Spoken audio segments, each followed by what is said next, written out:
Hello friends, ಒಳ್ಮೆಲೆ ಮಾತಾಡಗ್ಲ ನಾನು ಕೀರ್ತಿ. ಇದು ನಾನು ಅಥರ್ವನಿಗೆ ಫುಡ್ ರೆಡಿ ಮಾಡ್ತಾ ಇದ್ದೇನೆ. ನಾನು ಹೇಗೆ ಫುಡ್ ರೆಡಿ ಮಾಡ್ತೇನೆ ಅಂತ ನಿಮಗೆ ತೋರಿಸ್ತೇನೆ. ಇದು ಒಂದು ಬಾಯ್ಲ್ಡ್ ರೈಸ್. ಇದನ್ನು ಫಸ್ಟ್ ಚಂದ ತೊಳೆದು ಅದನ್ನು ಮತ್ತೆ ಹುರಿಬೇಕು. ಹುರಿದು ಅದು ಫುಲ್ ಸ್ವಲ್ಪ ಬಿಳಿ ಬಿಳಿ ಬಿಳಿ ಆಗ್ತದೆ. ಅದು ಹುರಿದಾಗುವಾಗ ಗೊತ್ತಾಗ್ತದೆ ಸ್ವಲ್ಪ ಬಿಳಿ ಬಿಳಿ ಆಗಿ, ಮತ್ತೆ ತಿನ್ನುವಾಗೆಲ್ಲ ಕಟುಮ್ ಕುಟುಮ್ ಆಗ್ತದೆ. ಅಲ್ಲಿವರೆಗೆ ಚಂದ ಹುರಿಬೇಕು. ನಾನೊಂದು 1 ಗ್ಲಾಸ್ನಷ್ಟು ತಗೊಂಡಿದ್ದೇನೆ ಅಕ್ಕಿ. ನಾನು ಸ್ವಲ್ಪ ಮಾಡುದು, ಅದಕ್ಕೆ 1 ಗ್ಲಾಸ್ ಅಷ್ಟು ತಗೊಂಡೆ. ನೆಕ್ಸ್ಟ್ ಆಮೇಲೆ ವೈಟ್ ರೈಸ್ ತಗೊಳ್ಬೇಕು. ವೈಟ್ ರೈಸ್ ಇವಾಗ ಬಾಯ್ಲ್ಡ್ ರೈಸ್ 1 ಗ್ಲಾಸ್ ಆದರೆ ಅರ್ಧ ಲೋಟೆ ವೈಟ್ ರೈಸ್. ಬಾಯ್ಲ್ಡ್ ರೈಸ್ನದು ಅರ್ಧ ವಾಸಿ ವೈಟ್ ರೈಸ್ ತಗೊಳ್ಬೇಕು. ಅದನ್ನು ಕೂಡ ಹಾಗೆ ಚಂದ ಫ್ರೈ ಮಾಡಿ ಬ್ರೌನ್ ಕಲರ್ ಆಗಬೇಕು. ಫ್ರೈ ಮಾಡುವಾಗ ಬೇರೆ ಬೇರೆ ಮಾಡಬೇಕು. ಅದೇ ಪೌಡ್ರ್ ಮಾಡುವಾಗ ಮಿಕ್ಸ್ ಮಾಡಿ ಪೌಡ್ರ್ ಮಾಡಿದರೆ ಆಯಿತು. ಈ ಪೌಡ್ರ್ ಈ ಥರ ಆಗಿದೆ. ಇದನ್ನು ಇವಾಗ ಅದೇ ಒಂದು ಹಿಡಿಯುವುದು ಜರಡಿ ಹಿಡಿಯುವುದು ಹೇಳ್ತಾರಲ್ಲ, ಹಾಗೆ ಮಾಡಬೇಕು. ಅದು ಮಕ್ಕಳಿಗೆ ತಿನ್ನಿಸೋದಲ್ಲ, ಸ್ವಲ್ಪ ಫೈನ್ ಪೌಡ್ರ್ ಆಗಿರಬೇಕು. ಹಾಗೆ ಆ ಥರ ಎಲ್ಲ ಮಾಡಿ ಆಮೇಲೆ ಅದನ್ನು, ಇದು ಯೂಶ್ವಲ್ ಎಲ್ಲರಿಗೆ ಗೊತ್ತಿರ್ಬೋದು, ಸ್ವಲ್ಪ ನೀರಿಗೆ ನಾನು 1 ಸ್ಪೂನಷ್ಟು ಹುಡಿ ಹಾಕಿದ್ದೇನೆ. ಚಂದ ಲಮ್ಸ್ ಇಲ್ಲದಾಗೆ ಚಂದ ಸ್ಟೀರ್ ಮಾಡಬೇಕು. ಆಮೇಲೆ ಅದನ್ನು ಕುದಿಸೋದು. ಕೆಲವರದಲ್ಲಿ ರಾಗಿದು ಮಾಡ್ತಾರೆ, ನಾನು ಅಕ್ಕಿದು ಮಾಡಿದ್ದೇನೆ. ಒಬ್ಬೊಬ್ಬರು ಒಂದೊಂದು ಥರ ಮಾಡ್ತಾರೆ. ಅದೇ ಇದನ್ನು ಚಂದ ಕುದಿಸಬೇಕು. ಅದು ಕುದ್ದು ಕುದ್ದು ಕುದ್ದು ಬೆಂದಾದ್ಮೇಲೆ ಈ ಥರ ಆಗ್ತದೆ. ನಾನಿಷ್ಟು ಕನ್ಸಿಸ್ಟೆನ್ಸಲ್ಲಿ ಅವನಿಗೆ ಕೊಡ್ತೇನೆ. ಮತ್ತು ಅದನ್ನೊಂದು ಇದಕ್ಕೆ ಸರ್ವ್ ಮಾಡಿ, ಅದು ಇದಕ್ಕೆ ಇದು ಹಾಕ್ಲಿಕ್ಕಿಲ್ಲ ಅಲ್ಲ, ಸಾಲ್ಟ್ ಮತ್ತು ಶುಗರ್ ಹಾಕಲಿಕ್ಕಿಲ್ಲ.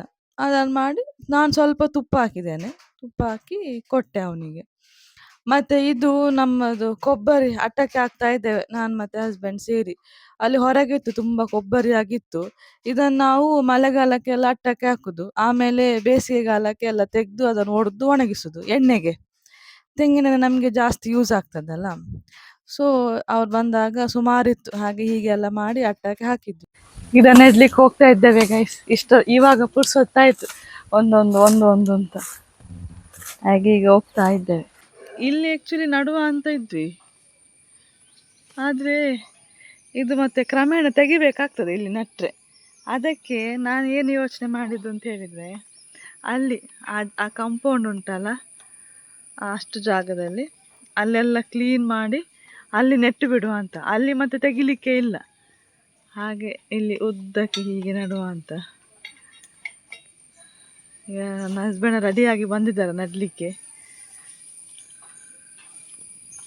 ಅವರು ಅದು ಬಲ್ಲೆ ಎಲ್ಲ ನೀಟಾಗಿ ತೆಗೆದು ಕ್ಲೀನ್ ಮಾಡಿದರು. ಆಮೇಲೆ ಇದು ಗಿಡ ಉಂಟಲ್ಲ, ನಾನು ಅವತ್ತು ಕಟೀಲಿಗೆ ಹೋಗಿದ್ವಲ್ಲ ಅಥರ್ವೊಂದು ಅನ್ನಪ್ರಾಶನಕ್ಕೆ, ಆಮೇಲೆ ಅಲ್ಲಿಂದ ಅತ್ತಿಗೆ ಮನೆಗೆ ಹೋಗಿದ್ವಿ. ಅವರಲ್ಲಿ ಅಮ್ಮ ಕೊಟ್ಟದ್ದು, ಅವ್ರದ್ದು ಅಮ್ಮ. ಅವ್ರು ತುಂಬ ದಾಸವಾಳದ ಗಿಡ ಕೊಟ್ಟಿದ್ರು.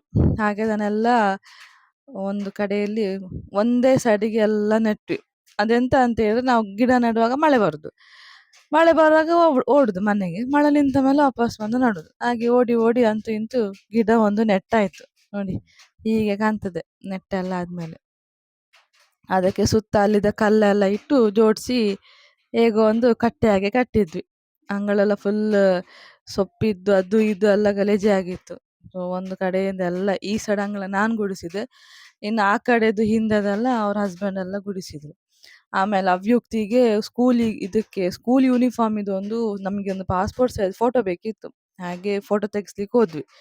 ಆ ಫೋಟೋಗ್ರಾಫರ್ ಪಾಪ ಹೊರ್ಲಾಡಿ ಹೇಗೋ ಒಂದು ಫೋಟೋ ತೆಗ್ದ್ರಾಚೆ. ಅವ ಈಚೆ ನೋಡೋದು ಆಚೆ ನೋಡೋದು, ಆಚೆ ನೋಡುವಂತ ಈಚೆ ನೋಡೋದು, ಹಾಗೆ ಹೇಗೋ ಫೋಟೋ ಆಯಿತು.